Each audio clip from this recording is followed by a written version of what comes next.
ओम शांति। आज मीठे बाबा की जो अव्यक्त मुरली है, ये शिवरात्रि की मुरली है।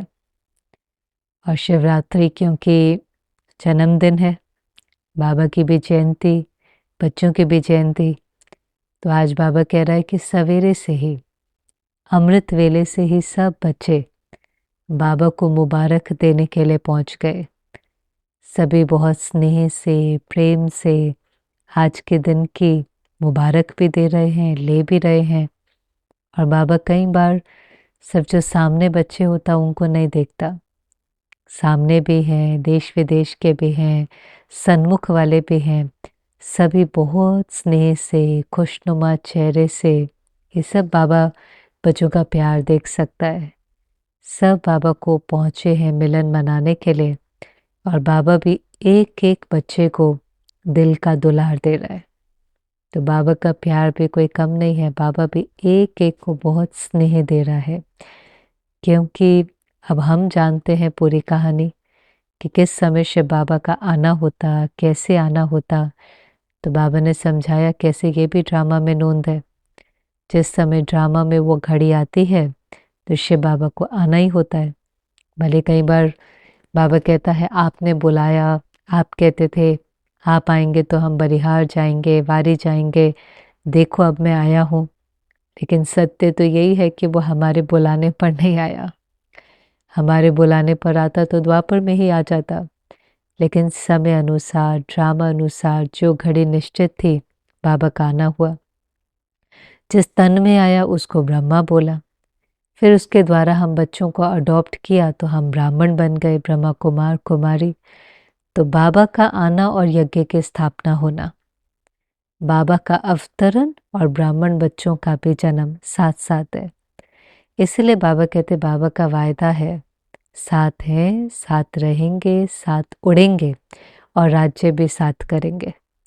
भले शिव बाबा तो राज्य नहीं करेगा, शिव बाबा तो परम धाम में जाकर के बैठेगा, रिटायर हो जाएगा, क्योंकि उसका पाठ पूरा, पतितों को पावन बना दिया। नई दुनिया में तो कोई पतित है ही नहीं, लेकिन ब्रह्मा बाप के साथ राज्य करेंगे। और इसीलिए बाबा कहते इस संगम युग में भी कि जो हीरे तुल्य समय है, हीरे तुल्य जयंती है, इस समय पर भी बच्चों को सदा बाप के साथ रहना है, सदा कंबाइंड, दिल में सदा दिलाराम। और इसीलिए यादगार भी दिलवाड़ा मंदिर है। उन दिनों में तो और कुछ होता भी नहीं था आबू में देखने के लिए। तो बाबा जो ग्रुप आता था ना, उनको खास कहता था आप दिलवाड़ा मंदिर देख कर आओ। एक्यूरेट यादगार है, नीचे तपस्या में बैठे हैं, ऊपर छत में स्वर्ग दिखाया है। ये हमारा ही यादगार है, क्योंकि हमारे दिल में ही दिलाराम है। तपस्या माना का एक की लगन में मग्न है, एक की याद में खोए हुए हैं, समाये हुए हैं। तो बाबा ने कहा माया आपका कुछ नहीं कर सकते। अगर आप बाप के साथ कंबाइंड हैं, आप लाइट हाउस के साथ कंबाइंड हैं, तो माया आपके ऊपर वार नहीं कर सकती। लेकिन जब आप किनारा करते हैं तो माया को भी चांस मिल जाता है। आप मन मना भव हैं तो मन में व्यर्थ उठ नहीं सकता, विकल्प आ नहीं सकता। लेकिन बाप भूला तो लगा बम का गोला। गुलजार दादी ऐसे कहती थी कि फिर माया का गोला माया नाक कान से पकड़ लेती है। इसलिए बाबा कहते पूरा संगम युग बाबा के साथ रहना है। बाबा ने कहा देखो सभी बच्चे विशेष अमृत वेले बाबा से बहुत मीठी मीठी बातें करते हैं। बाकी दिन भर में तो कई बार व्यस्त भी हो जाते हैं, कभी कभी रू रिहान का समय नहीं मिलता, पर अमृत वेले सब अपनी दिल की बहुत मीठी मीठी बातें करते हैं। और बाबा भी सब बच्चों को रिस्पॉन्ड करता है। बाबा भी कहता है कि अगर मेरे बच्चे दिल से कहते हैं मेरा बाबा, तो हजूर हाजिर हो जाता है। और यही स्नेह तो हमें चलाता है। स्नेह भी है, बाबा का सहयोग भी है, सर्वशक्तिवान की मदद भी है। अनेक अनेक ब्राह्मणों के पास बहुत सारे अनुभव हैं, खास तो मदद के। जो बाबा कहते हैं बच्चे बुलाएं और हजूर हाजिर ना हो, ये नहीं हो सकता। इसलिए कितनों के अनुभव होंगे बाबा ने किया। ऐसा लगा बाबा उस समय आ गया, ऐसा लगा ये सर्जरी बाबा ने करी, ये काम बाबा ने करा, बाबा ने उसको टचिंग करी, बाबा ने उसको प्रेरणा दी। तो हम जितना बाबा को याद करते हैं हमें लगता है हमारा कार्य ऑटोमेटिक होता जाता है। तो बाबा के सकाश, बाबा की मदद, बाबा की टचिंग, बाबा की प्रेरणा, बहुत कुछ बच्चों को समय प्रति समय मिलती रहती है। इसलिए बाबा भी आज क्या गीत गा रहा है, वाह बच्चे वाह। और बच्चे भी क्या गीत गा रहे हैं, मीठा बाबा, सिखलदा बाबा, लाडला बाबा भी बच्चों को कहता है मीठे बच्चे, सिखलदे बच्चे, लाडले बच्चे। तो हम भी कहते हैं मीठे बाबा, प्यारा बाबा, ऐसा परमात्मा, ऐसा साथी, ऐसा सहयोगी, बुद्धिवानों का बुद्धिवान भी है और दिलाराम भी है, दोबारा कब मिलेंगा। तो इसलिए बाबा कहते हैं ये जयंती बहुत वैल्यूबल है, हीरे तुल्य जयंती है। और आप तो मनाते हैं, पर शिवरात्रि पर बाबा को भक्तों की भी खास याद आती है, क्योंकि भले ही एक दिन के लिए भक्त भी आज के दिन बड़े रिचुअल्स करते हैं। और बाबा ने कहा जो शुरुआत के भक्त हैं वो तो बहुत सतो प्रधान हैं, सात्विक हैं, कोई स्वार्थ नहीं होता, बहुत कुछ तो वो सिर्फ भगवान की महिमा में और उसको शुक्रिया करने के लिए करते हैं। उन्हों की बुद्धि भी बहुत सात्विक होती है, इसलिए उनको भी भक्ति का फल बाबा देता है। और इतने शुद्ध होते हैं कि उन्होंने यादगार भी एक्यूरेट बनाया। हमारे प्रैक्टिकल के कर्मों का जो यादगार है वो एक्यूरेट बनाया। 3 बातों को बाबा ने याद किया। पहला, शिवरात्रि के दिन सब व्रत रखते हैं, उसमें बहुत सारे जो भक्त हैं खान पान का भी व्रत रखेंगे और पवित्र भी रहते हैं, काम विकार का भी व्रत रखते हैं, पर वो एक दिन के लिए रखते हैं। हम भी व्रत रखते हैं, लेकिन हमारा व्रत जो है वो एक दिन का नहीं है। जो सही है वो सदा करना है, उसको जीवन शैली बनाना है, उसको अपने जीवन का नियम बनाना है। ये बाबा ने जैसे हमको शिक्षा दी। तो हमारा पवित्रता जैसे आजीवन व्रत है वो एक दिन के लिए करते हैं। दूसरा बाबा ने कहा जागरण, तो वो भी क्या करते हैं भक्ति के अंदर, रात रात को जागरण करते हैं, रात रात को जागते हैं और रात रात को जाग करके महिमा करते हैं। देवियों की महिमा, परमात्मा की महिमा, भजन कीर्तन सारी रात करते हैं, क्योंकि बाबा ने कहा आप जाग गए।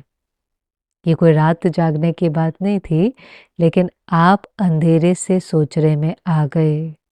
आप इग्नोरेंस से विजडम, जो भगवान ने तीसरा नेत्र दिया, आप त्रिकालदर्शी बन गए। और जब आप जाग गए तो न केवल आपका दुख खत्म हुआ, हमारा तो खत्म हो ही जाता है ना, हमें समझ में आ जाता है, कर्मों की कोई ये गति समझ में आई, ये समझ में आया कि हमारे विकारों के कारण जो विकर्म हुए हैं उसका दुख मिल रहा है, उसका हिसाब किताब लौट करके आ रहा है। इसमें किसी का कोई दोष नहीं है, भगवान का भी दोष नहीं है। और फिर बाबा ने कहा जब आप जाग जाते हो तो फिर संगम के बाद ऐसा सोच रहा, ऐसी सत्यों की दुनिया आती है कि सभी जाग जाते हैं। उस दुनिया में कोई अंधकार नहीं, कोई दुख नहीं, कोई क्रोध नहीं, कोई विकार नहीं, सारा जग ही जाग जाता है। इससे बाबा कई बार कहते तेरे भाने सर्व का भला।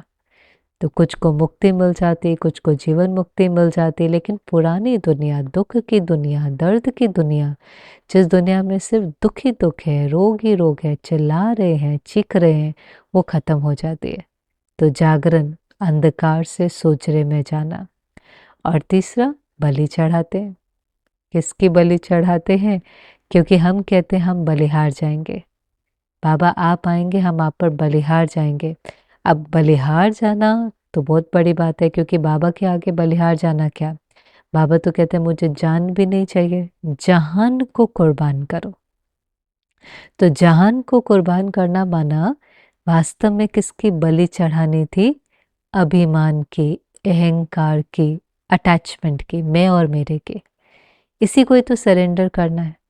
जो ये एरोगेंस का आए है और जो अटैचमेंट का मेरा है, मैं और मेरा, जो गिराने के निमित्त बनता है, जो सफरिंग का कारण है।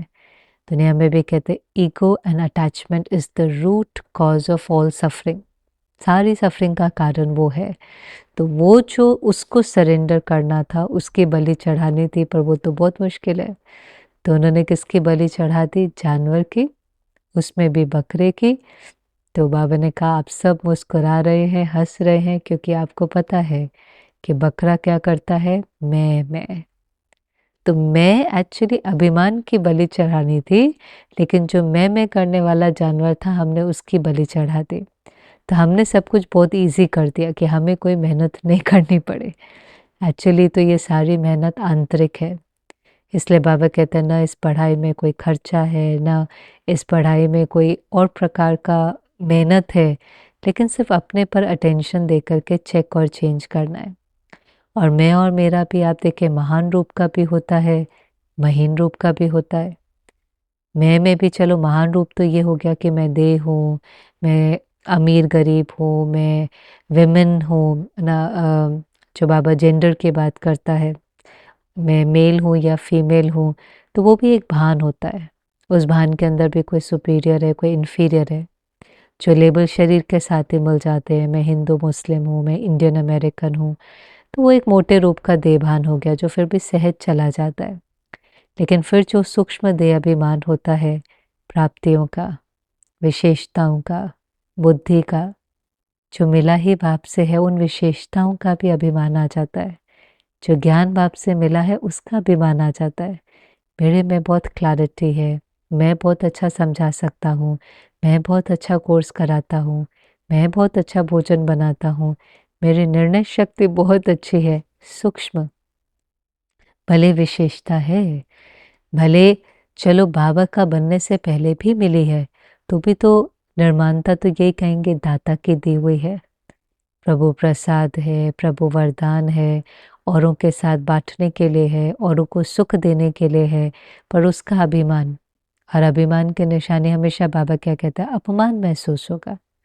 आपकी विशेषता के बारे में किसी ने कुछ कहा, क्योंकि अब आपकी वो आइडेंटिटी बन गई है। किसी ने कहा आज आपने बहुत अच्छा नहीं बोला, आज पता नहीं आपकी वाणी में वो जौहर नहीं था, आज वो फ्लो नहीं था। और अगर आपको अपनी विशेषता के साथ अटैचमेंट हो और उससे आपकी आइडेंटिटी हो कि मैं तो स्पीकर हूँ, उससे आप नाम मान शान लेते हो, उससे अपने को भरते हो, वो आपकी प्राप्तियों का आधार हो, तो एकदम बुरा लगेगा। ऐसा लगेगा उसने मेरा अपमान किया। लेकिन अगर पता है ये बाप की दी हुई विशेषता है, हमने उसको सच्चे दिल से कार्य में लगाया, किसी को पसंद आई, किसी को नहीं आई, ये उनका ओपिनियन है, ये उनका फीडबैक है, लेकिन ज़रा भी बुरा नहीं लगता, हर्ट नहीं होता। If it's equal it hurts. जहाँ अभिमान है वहाँ अपमान है। तो बाबा कहते बच्चे एक तो मैं, फिर मेरा, मेरा नाम, मेरा मान, मेरा शान, मेरा तरीका, मेरा अटैचमेंट, जो हमने अक्वायर किया। पहचान बाद में बनती है लेकिन उसके प्रति हक पहले हो जाता है, मेरा है, पोजेसिवनेस है, उसको पकड़ के रखना चाहते हैं। जबकि जो कुछ सब पकड़ा है विनाशी है, पता भी है विनाशी है। चाहे कुर्सी है, पोजीशन है, धन है, नाम है, मान है, पर इतना उस पर डिपेंडेंट है। दुनिया में भी कई लोग देखेंगे कितना, कभी कभी होता है ना कोई सेलिब्रिटी है, कोई है, इतना नाम मान पर डिपेंडेंट होगा, जब बात करेंगे तो यही कहते रहेंगे बस आपका प्यार चाहिए, बस आपका प्यार चाहिए। तो कैसे भिखारी बन जाते हैं। कोई बात उनके मुख से ऐसे निकल जाए जो किसी को दुख हो, तो उनको एजेंट कहेगा नहीं पहले पब्लिक अपॉलॉजी दो। नाराज़ नहीं कोई होना चाहिए, नाराज़ होंगे तो आपको प्यार नहीं करेंगे, ट्रोल करेंगे। तो फिर कितना जीवन सारा हम औरों के लिए जीते हैं, उनको खुश करने के लिए। हाँ, कुछ गलत बोल करके हर्ट तो नहीं करना है, पर कभी-कभी कुछ ऐसा भाव भी नहीं होगा, सही भी बोला होगा, लेकिन फिर भी लगता है कि अगर पब्लिक को वो चीज़ ठीक नहीं लग रही है, तो पब्लिक का प्यार कम नहीं होना चाहिए, वो हमेशा हमारे साथ होना चाहिए। वो भी एक प्रकार से जैसे खुराक बन जाता है। मन को खुशी की खुराक नहीं दो, आत्मा को अविनाशी खजानों की प्राप्तियाँ नहीं कराओ, तो फिर किसी को नाम, किसी को मान, किसी को पोजीशन, किसी को धन, किसी को सामान, बस इसी के अंदर सारी जीवन बीत जाती है।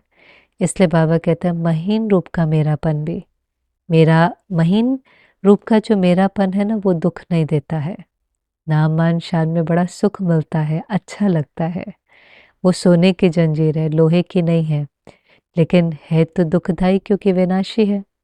आज जो नाम करते हैं वो बदनाम करने में भी देरी नहीं करते, आज जो मान देते हैं वो अपमान करने में भी देरी नहीं करते। इसलिए किसी भी प्रकार की डिपेंडेंसी हमारी खुशी किसी चीज़ पर डिपेंडेंट हो, हमारे मन की स्थिति किसी चीज़ पर डिपेंडेंट हो, तो हमारा सारा जीवन भय में बीतेगा। और जब वो चीज़ छूटेगी तो दुख में बीतेगा। तो भय दुख, खोने का भय, और फिर जब वो छूट जाए तो उसका दुख।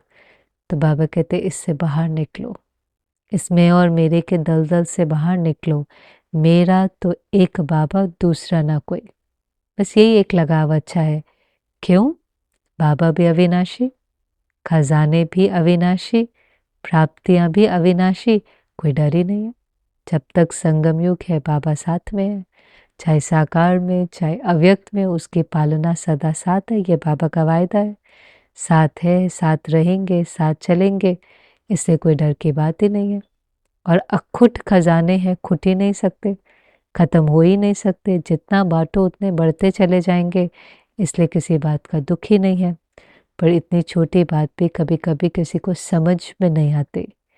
सारा जीवन और इतना कुछ अक्वायर करने में लगा देते हैं, इतना थक जाते हैं, जबकि जीवन वास्तव में कितनी सरल और सहज है।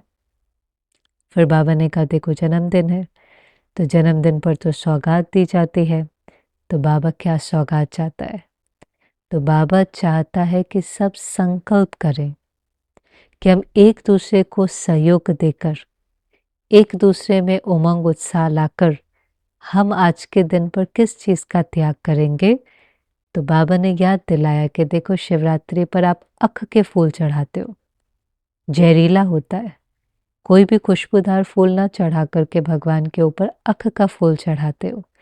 तो बाबा ने कहा ये अख का फूल को बाबा ने कहा व्यर्थ संकल्प, आज बच्चे इसकी बलि चढ़ाओ, आज ये फूल बाबा को दे दो, ये बहुत जहरीला है। तो न व्यर्थ सोचना है, न व्यर्थ बोलना है, न व्यर्थ किसी का सुनना है। समर्थ सोचना है, समर्थ बोलना है, समर्थ ही सुनाना है। इसका बाबा से वायदा करो। कितना समय से बाबा का अटेंशन है व्यर्थ के ऊपर। पिछले संडे के मुरली में भी बाबा ने कहा बच्चे मन जीत ही जगत जीत बनेगा, माया जीत मन जीत जगत जीत बनो। मनसा सेवा में अपने मन को बिजी रखो। पिछली मुरली याद होंगी, मनसा सेवा में अपने मन को बिजी रखो, इसमें फ़ायदा है। फालतू संकल्पों से आपका मन फ्री हो जाएगा और अनेकों की सेवा करेंगे, उन्हों को सकाश देंगे, अंजलि देंगे, तो उन्हों की भी दुआएं मिलती हैं। सेवा से तो दुआएं ही मिलती हैं। तो आज भी बाबा ने कहा कि बच्चे ये व्यर्थ का त्याग करो। नहीं तो नियम प्रमाण मुरली सुनते हैं, महावाक्य सुनते हैं, ज्ञान सुनते हैं, लेकिन क्योंकि बुद्धि में व्यर्थ है तो उसका मनन नहीं हो पाता। और मनन नहीं हो पाता तो फिर दिन भर में कई बार कहेंगे मुरली बहुत अच्छी थी, वरदान बहुत अच्छा था, लेकिन याद नहीं रहता। मनन नहीं होगा तो परिवर्तन भी नहीं आएगा।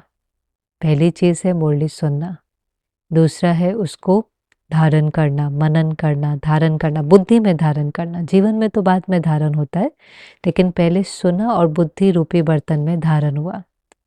फिर जो बुद्धि रूपी बर्तन में धारण होगा, सारा दिन उसका मनन चिंतन चलेगा। जो मनन चिंतन होता है वो स्मृति बन जाती है, अवेयरनेस में आ जाता है। जो स्मृति है वो प्रैक्टिस में आ जाता है, वो स्थिति बनने लगेगी। आप प्रैक्टिस करेंगे ना, वो चीज़ आपकी स्मृति में। बाबा ने कहा था पर चिंतन नहीं करना, चलते फिरते मुझे याद करना, बीच बीच में अशरीरी स्थिति की प्रैक्टिस करना, वो मेरा स्मृति हो जाएंगी। फिर होगी प्रैक्टिस और धीरे धीरे फिर वो मेरा स्वरूप स्थिति बन जाएंगे। लेकिन शुरुआत कहाँ से हुई? सुना, बुद्धि में धारण किया, मनन चिंतन किया, उसको स्मृति में रखा, फिर अभ्यास किया, तो वो स्थिति बन गई, स्वरूप में आ गया। लेकिन बाबा ने कहा अगर आपकी बुद्धि में व्यर्थ होगा तो मनन चिंतन नहीं हो सकता, आपको मुरली याद ही नहीं रहेंगे, फिर धारणा कैसे होंगी, फिर उसका स्वरूप कैसे बनेंगे। और कई कई बच्चे तो बाबा को इतना भी कह देते हैं बाबा इंटरेस्टेड समाचार सुनना पड़ता है। इंटरेस्टेड समाचार जो काम का है बाबा उसकी मना नहीं करता है, जो आपके फील्ड का है, लेकिन कभी कभी उसमें हमारा कोई लेना देना नहीं है। समझो कोई यज्ञ की भी बात है, हम रिस्पॉन्सिबल नहीं है तो हमें सुन करके क्या करना। भले मेरा यज्ञ है, लेकिन फिर भी मैं उस समय उस चीज़ के लिए रिस्पॉन्सिबल नहीं। बेहद का यज्ञ है, बेहद की बातें हैं, बहुत कुछ हो रहा है, उसको सुनना। और फिर कहीं तो ऐसे भी कह देते हैं आपको नहीं पता, ये तो सब तरफ है। तो उसमें भी कई बार ऐसा फ़ील कराएँगे कि अगर आपको पता नहीं है तो ये कोई अच्छी बात नहीं है। पर ये बहुत बड़ी अचीवमेंट है। अगर ऐसी कोई झरमुई-झगमुई की बातें हैं, व्यर्थ बातें हैं, जिन बातों में हमारा कोई कनेक्शन नहीं है, हमारा लेना-देना नहीं है, हम कंट्रीब्यूट ही नहीं कर सकते हैं। जिनका पार्ट है वो सुनेंगे भी, सोचेंगे भी, कंट्रीब्यूट भी करेंगे, कुछ ना कुछ उसमें राय भी देंगे, कुछ ना कुछ सॉल्यूशन भी देंगे, लेकिन हमारा पार्ट ही नहीं है, हमारा वो रोल ही नहीं है, तो हम सुन कर के करेंगे क्या? सुनेंगे, फिर हमारे मन में चलेगा, फिर किसी के साथ शेयर करेंगे, फिर उनके मन में चलेगा, फिर वो शेयर करेंगे। वायुमंडल खराब होने के अलावा कुछ और नहीं होगा। भले वो बात बिल्कुल सत्य भी है, पर क्या मेरे काम की है? सत्य है, पर क्या मेरे काम की है? तो इसलिए बाबा ने कहा थोड़ी मेहरबानी अपने पर करो। कहीं-कहीं पर कान बंद करना, आँखें बंद करना ज़रूरी होती है, क्योंकि इन्फॉर्मेशन अंदर लेंगे तो फिर मन को प्रोसेस करना पड़ता है। फिर मन वो सब प्रोसेस करने में जाएगा, उसका मनन चिंतन करने में जाएगा, उसकी चर्निंग करने में जाएगा, तो ज्ञान की कब करेगा? मुरलियों की कब करेगा? हमारा काम है अपने को सेफ रखना सब व्यर्थ से, कि ये मन मंदिर बन जाए, या तो इस मन में ज्ञान का मनन चिंतन हो या प्रभु चिंतन हो। बाकी सबके लिए शुभ चिंतन। अच्छा है, बुरा कर रहा है, विकारी है, निर्विकारी है, सबके लिए शुभ चिंतन। बदल रहे हैं, मेहनत कर रहे हैं, बन जाएंगे। हमें हर एक को आत्मा देखना है, उसके ओरिजिनल संस्कार देखने हैं, हमारे मन में हर एक के प्रति शुभ भावना। सही गलत की समझ है, लेकिन वृत्ति और दृष्टि में वो चीज़ न बैठे, तो हम पुरुषार्थ कर सकेंगे। इसलिए बाबा ने कहा, इसमें एक बार अगर आपने दृढ़ता से बाबा को दे दिया, बाबा मैं व्यर्थ संकल्प का त्याग करता हूँ, उसकी बलि चढ़ाता हूँ, ये अक के फूल के समान आपको देता हूँ, तो बाबा ने कहा किया हुआ वायदा वापस नहीं लेना। जो चीज़ दे दी, अगर वो वापस लेते हैं, तो बाबा ने कहा उसको क्या कहते हैं? अमानत में खयानत। ये अच्छा संस्कार नहीं है, ये रॉयल्टी नहीं है। तो आपने वायदा किया, आपने दृढ़ संकल्प किया, अच्छा फिर भी वापस आ जाता है, तो रात को सोने से पहले चेक करो। देखो वायदा करना एक चीज़ है, लेकिन फिर चेक एंड चेंज, दृढ़ता चाहिए, रियलाइजेशन चाहिए, चेकिंग चाहिए। तो पहले तो दृढ़ता नहीं करेंगे, फिर चेकिंग सोने से पहले। आज व्यर्थ तो नहीं सोचा किसी परिस्थिति के बारे में, व्यक्ति के बारे में, क्यों, क्या, कैसे। ये जो व्यर्थ का खाता है वो एक तो क्वेश्चन मार्क, एक कॉमा, एक एक्सक्लेमेशन मार्क, और बाबा तो क्या कहते हैं फुल स्टॉप लगाओ। तो व्यर्थ तो नहीं चला, अच्छा चला तो फुल स्टॉप लगाओ, चल भी गया किसी कारण तो फुल स्टॉप लगाओ। इसलिए तो बाबा ट्रैफिक कंट्रोल करवाता है कि बीच बीच में बच्चे रुक करके देख तो लो मन में क्या चल रहा है। अगर व्यर्थ है तो व्यर्थ को समर्थ कर दो। अंधेरे को नहीं निकाल सकते, लेकिन प्रकाश कर देंगे तो अंधेरा निकल जाएगा। चलो व्यर्थ चल भी रहा है, कोई बात हुई, किसी ने कुछ कह दिया, आपका व्यर्थ चल रहा है, अच्छा जैसे वो ट्रैफिक कंट्रोल का समय आया, फुल स्टॉप। दूसरा हमारे कंट्रोल में नहीं है, परिस्थिति हमारे कंट्रोल में नहीं है, अच्छा अब क्या करना है? अब क्या करना है? मेरा रोल क्या होना चाहिए? मेरा बोल क्या होना चाहिए? मेरी भावना क्या होनी चाहिए? अपने को रियलाइज़ कराओ, चेक, चेंज, करेक्शन। कंप्लेन करने के बजाय बाबा कहते हैं करेक्शन, कनेक्शन। अगर कोई करेक्शन नहीं है तो कनेक्शन। फिर उस 1 मिनट में, 3 मिनट में बाबा को याद करो, अपने को शक्तियों से भरो। शक्तिशाली होंगे तो व्यर्थ के ऊपर जीत पा लेंगे। व्यर्थ किसी बात का ही तो चलेगा ना। आज कोई परिस्थिति आती है, कोई उसको खिलौने की तरह देखता है, कहता है मैंने बहुत पढ़ाई पढ़ी है, अब मुझे इस पेपर में पास होना है। हलचल नहीं, व्यर्थ नहीं, दुख नहीं, अचल अडोल, स्टेबल, कोई भी प्रकार का डिस्टर्बेंस नहीं, वो पास हो जाता है। बात एक ही है, लेकिन अगर चेकिंग होती है, अटेंशन होता है, तीव्र पुरुषार्थ होता है, तो हम उस पेपर में पास हो जाते हैं। वो खेल लगता है, नहीं तो वो तूफान लगता है। अब हमें तूफान लगता है कि खेल लगता है, वो हर एक को चेकिंग करके फुल स्टॉप लगाना है। और बाबा ने कहा आप अगर ऐसा करेंगे तो बाबा भी आपको सौगात देगा। बर्थडे में रिटर्न गिफ्ट तो होता ही है, तो आप बाबा को गिफ्ट देंगे तो बाबा आपको ये रिटर्न गिफ्ट देगा कि हिम्मत आपकी, मदद बाप की। एक कदम आपका, 1000 कदम मदद बाप की। आप थोड़ी भी मेहनत करेंगे तो बहुत बहुत प्राप्ति उसकी होगी। और फिर तो बाबा ने फिर से कहा देखो बहुत समय से बाबा बिंदु लगाने के लिए कह रहा है। फिर से रियलाइज कराया 3 बिंदु, मैं आत्मा बिंदु, बाबा बिंदु, ड्रामा बिंदु, फुल स्टॉप लगाओ। पिछली बार भी बाबा ने कहा था पास विद ऑनर बनना है, विजय माला में आना है, तो 1 सेकंड से भी कम समय में फुल स्टॉप लगाओ। फुल स्टॉप का मतलब ये नहीं होता कि सामने वाला राइट है। फुल स्टॉप का मतलब होता है कि हमने सामने वाले को इतनी पावर नहीं दी है कि वो मुझे डिस्टर्ब कर सके। मेरा मन शांत है। अगर सामने वाले ने अपमान किया तो भी मैंने उसके लिए गलत नहीं सोचना है। मैंने व्यर्थ सोचना ही नहीं है, ये मेरे प्रति रहम है। मैं अपने को गलत सोच सोच कर सजा क्यों दूँ? मैं अपने को माफ़ करता हूँ, अपने प्रति रहम दिल हूँ। न गलत सोचना है, न गलत बोलना है, मन को साफ स्वच्छ मंदिर की तरह। और उनके प्रति भी शुभ भावना। बाहर फिर उनके साथ वापस कारोबार करना है, नहीं करना है, किसी ने चीट किया, हो सकता है हम कि नहीं इनके साथ नहीं कर सकते कारोबार, इनका संस्कार है, भले नहीं करो। आपको उनके साथ दोबारा कारोबार नहीं करना, नहीं करो, पर गलत क्यों सोचे, व्यर्थ क्यों सोचे, अपने मन को डिस्टर्ब क्यों करे। और शुभ भावना, इसका भी कल्याण हो, इसकी भी ये आदत छूट जाए, ये भी अपने कर्मों को समझ करके, गुह्य गति को समझ करके अपने को अंधेरे से बाहर निकाले, क्योंकि अपने कर्म का कॉन्सिक्वेंस तो हर एक को फेस करना ही पड़ता है। तो इस तरह से सेल्फ टॉक करते, अपने से रिश्ता जोड़ते फुल स्टॉप लगाना है। दुनिया में भी बाबा ने कहा देखो सबसे ज़्यादा महत्व बिंदी का ही है, लेकिन वहाँ क्योंकि लक्ष्य धन कमाना है, मन को स्वस्थ रखना नहीं बहुतों का लक्ष्य होता है। किसी किसी का ही होता है कि मन शक्तिशाली हो, मन शांत हो, मन में उठने वाला हर संकल्प श्रेष्ठ हो, खुशनुमा हो। मेजॉरिटी दुनिया में तो लगता है खुशी किससे मिलेंगी, धन से। तो सोचते हैं धन में भी एक के आगे अगर बिंदी लगती जाएंगी तो कितना बढ़ जाएगा।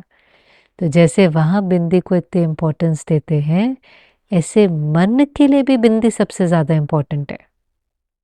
धन में भी बिंदी बहुत इम्पोर्टेंट है, मन में भी बिंदी इम्पोर्टेंट है। धन में भी जितनी बिंदी लगती है उतना माला माल, और मन में भी जितनी जल्दी बिंदी लगेंगी उतना माला माल। नहीं तो व्यर्थ हमारे सारे खजानों को नष्ट कर देता है।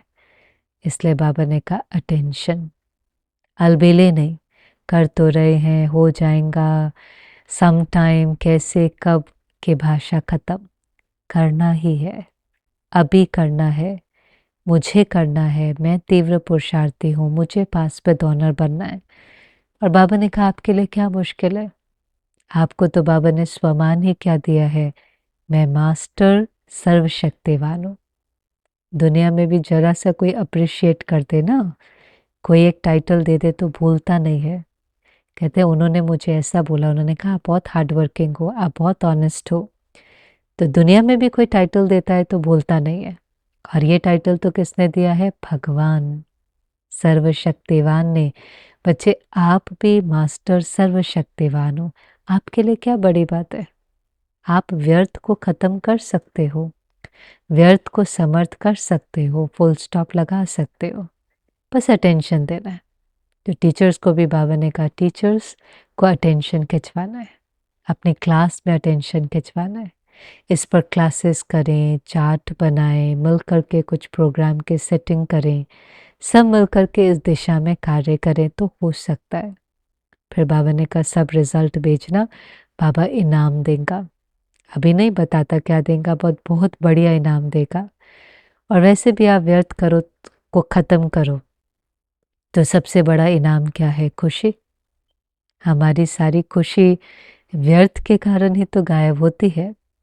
तो जैसे ही व्यर्थ खत्म, विकल्प खत्म, समर्थ आया, आत्मा को जिस चीज़ की तलाश थी, शांति और खुशी, वो नेचुरल हो जाएंगी, मौज के जीवन हो जाएंगे।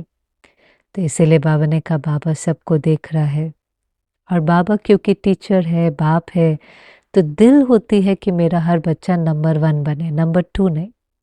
भले तख्त पर 2 बैठेंगे पर रॉयल फैमिली में आए, किसी न किसी सब्जेक्ट में नंबर 1 बने, किसी न किसी विशेषता में नंबर 1 बने। ये हर माता पिता की इच्छा होती है। नहीं कोई बनता है तो माता पिता स्वीकार कर लेते हैं कि अच्छा ये मेरा कोई हिसाब किताब होगा, लेकिन आश तो यही होती है कि नंबर 1 जाए, अच्छा करे। उसमें उनका कोई स्वार्थ नहीं होता, बच्चे के भले के लिए। बच्चा अपने जीवन में तन मन धन सब चीज़ों से भरपूर रहे, तन भी उसका ठीक रहे, मन से भी खुश रहे, धन से भी संपन्न रहे। हर माता पिता की इच्छा होती है। बाबा भी चाहता है मेरा हर बच्चा राजाई पद पाए, पास विद ऑनर हो, रॉयल घराने में आए, ऊंच पद पाए। लेकिन बाबा ने कहा टेंशन नहीं देते तो फिर अपने पद को गवा देते हैं। इसलिए आज बाबा सबको वरदान दे रहा है, उड़ती कला भव। चढ़ती कला नहीं, चलने वाले नहीं है, उड़ने वाले। और नीचे भी क्या खींचता है व्यर्थ, तो कोई भी बात आपको नीचे नहीं खींचे, छोड़ दो, बाबा को सौंप दो, छोटे बच्चे बन जाओ, गोदी में बैठ जाओ, खिलौने के रूप में देखो, खेलो उसके साथ, लेकिन वो आपको नीचे नहीं लेकर आए। ऊपर से जब कोई चीज़ देखते हैं, कई मुरलियों में चलता था, तो बच्चे छोटी दिखाई देती है। जैसे एरोप्लेन से नीचे देखो तो बिल्डिंग कितनी छोटी, कारें कितनी छोटी। ऐसे ही जब अवस्था ऊंची होगी, उड़ती कला की होगी, खुश होंगे, बहुत ऊंची स्थिति होगी, तो हर बात छोटी लगेगी। इसलिए बाबा कहता है वाई नहीं करो, फ्लाई करो। आप फ्लाई करेंगे तो आपको हर चीज़ छोटी लगेंगी। प्रॉब्लम के साथ ना, पहाड़ के साथ टक्कर नहीं लगानी होती, उड़ करके उसको क्रॉस करना है, हाई जंप देना है। पहाड़ों से थोड़ी ना कोई टक्कर खाता है। तो इसीलिए बाबा ने कहा इन बातों से भी टक्कर नहीं खाओ, भोगो नहीं, हाई जंप लगाओ। और फिर सभी को याद प्यार देते बाबा ने कहा सदा खुश रहना। जैसे आज सबका खुशनुमा चेहरा है, ऐसे सदा खुश रहना, क्योंकि खुशी भी सेवा का बहुत बड़ा साधन है। आपके खुशनुमा चेहरे को देख करके पूछे कि आप कहाँ जाते हैं, आपका भाग्य उनको दिखाई दे कि आप कितने भाग्यशाली है। जैसे फिजिकल एक्सरसाइज करते हैं, एक होता है कहीं कहते हैं हम रोज़ जिम जाते हैं, हम रोज़ एक्सरसाइज करते हैं, और किसी के मन में चलता लगता तो है नहीं, इतने तो मोटे हैं।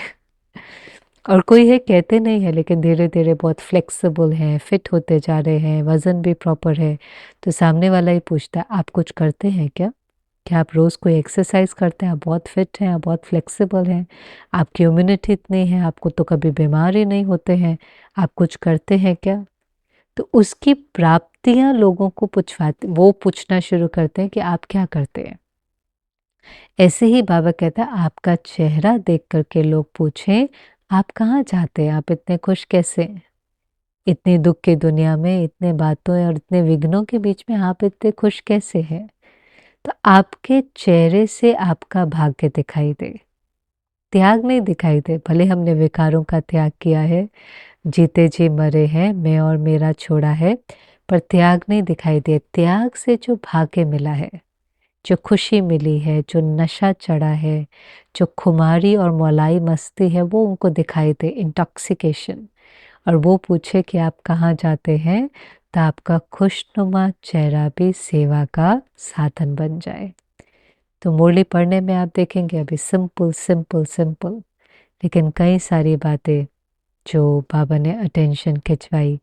खास तो उसके अंदर बाबा के साथ रहना है, मैं और मेरे के बलि चढ़ानी है, और व्यर्थ रूपी अक का फूल बाबा को समर्पित करना है, और सदा खुश रहना है। ओम शांति।